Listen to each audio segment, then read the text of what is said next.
Pemirsa, digitalisasi sudah menjadi bagian penting dalam setiap lini kehidupan di era saat ini. Setiap aspek nyaris tidak terlepas dari peran digitalisasi. Lalu sejauh apa digitalisasi ini dimanfaatkan pelaku politik di Provinsi Lampung untuk menunjang kerja-kerja politik di dalamnya? Dalam dialog spesial kali ini saya akan berkunjung ke kantor Gerindra Lampung dan berdialog dengan tokoh muda yang juga ketua partai. Dia adalah Rahmat Mirzani Jausal, Ketua Partai Gerindra Lampung.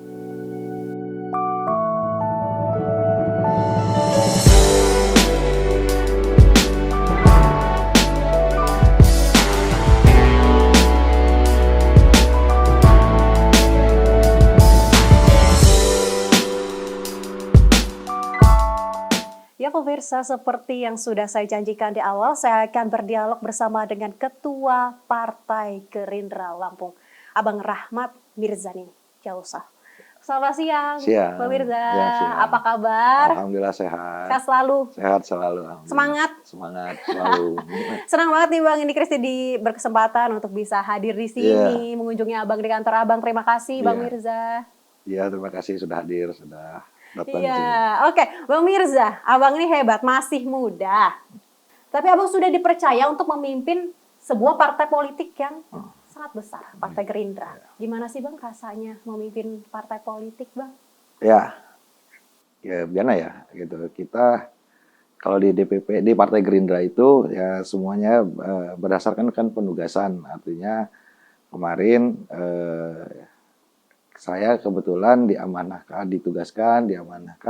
untuk memimpin DPD Partai Gerindra. Tapi pada dasarnya sih kepemimpinan ini adalah kepemimpinan bersama-sama ya. Artinya memang Partai Gerindra partai yang besar, tapi juga punya kader-kader yang hebat, punya kader-kader yang kuat, kader-kader yang loyal. Artinya memimpin Partai Gerindra gak sesusah yang dibayangkan karena kita punya teamwork yang hebat.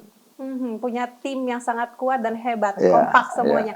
Nah, tapi rasanya seperti apa ketika Abang dijadikan ketua nih? Seperti apa rasanya? Ya, saya ngelihat ya ini adalah amanah ya. Setiap jabatan itu kan amanah, dan setiap amanah juga ada banyak tanggung jawab.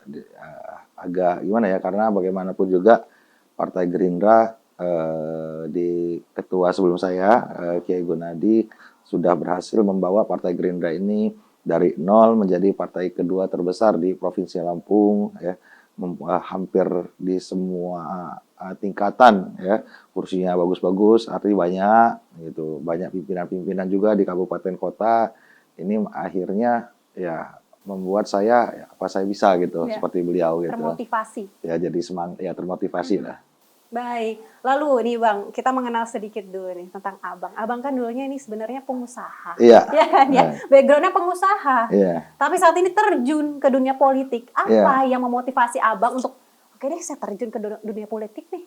Gitu. Saya lulus kuliah 2005, masuk ke Lampung, usaha terus itu bantu orang tua jadi pengusaha juga gitu. Terus saya banyak melihat banyak hal-hal yang harus diperlukan, harus dibenarkan lah ya ketika saat itu ya.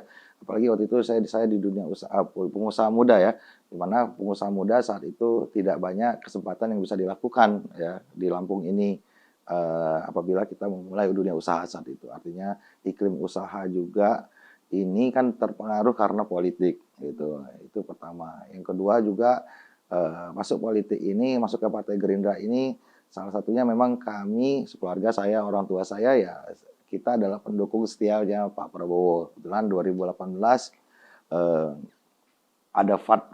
ada jihad konstitusi ya waktu itu ya. Saya kan dekat dengan agama ya, insya Allah bergabung dengan Partai Gerindra untuk bantu Pak Prabowo itu aja, masuk politik untuk bergabung di Gerindra ini untuk membantu Pak Prabowo pada awalnya itu. Tapi saat ini, Bang, kita masuk nih ke dunia perpolitikan gitu ya. Saat ini memang Abang setuju nggak nih, kalau misalkan teknologi dan komunikasi saat ini kian pesat, itu mendorong kerja-kerja politik dan itu sebagai peluang sebenarnya. positif Iya. untuk partai-partai politik sendiri. Abang setuju nggak dengan pandangan ini?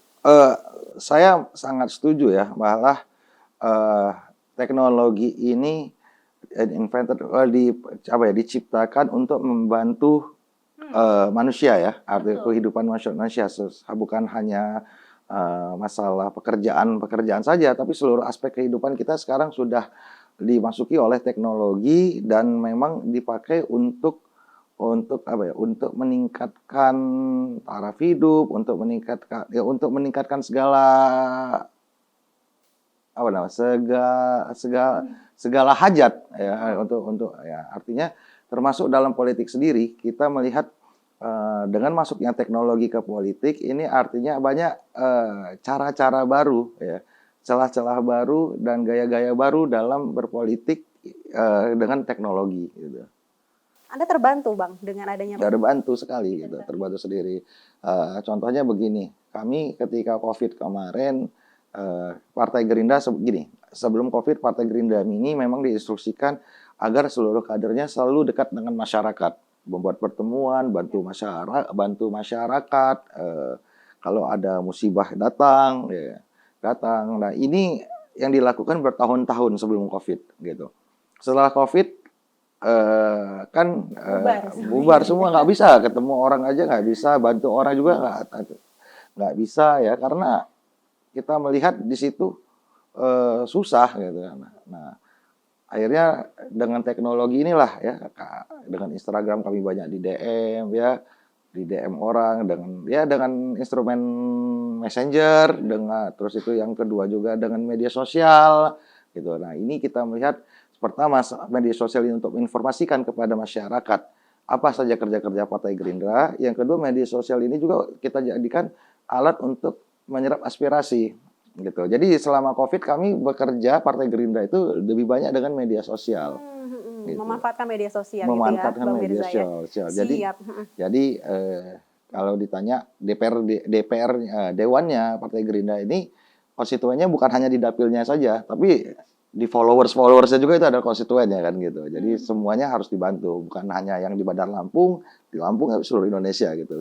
Baik, kita akan lebih mengenal Partai Gerindra dengan Bang Mirza, tapi tahan dulu Bang Mirza, pemirsa Metro TV Lampung jangan kemana-mana. Usai jeda pariwara, diskusi ini akan segera kembali. Tetaplah bersama kami.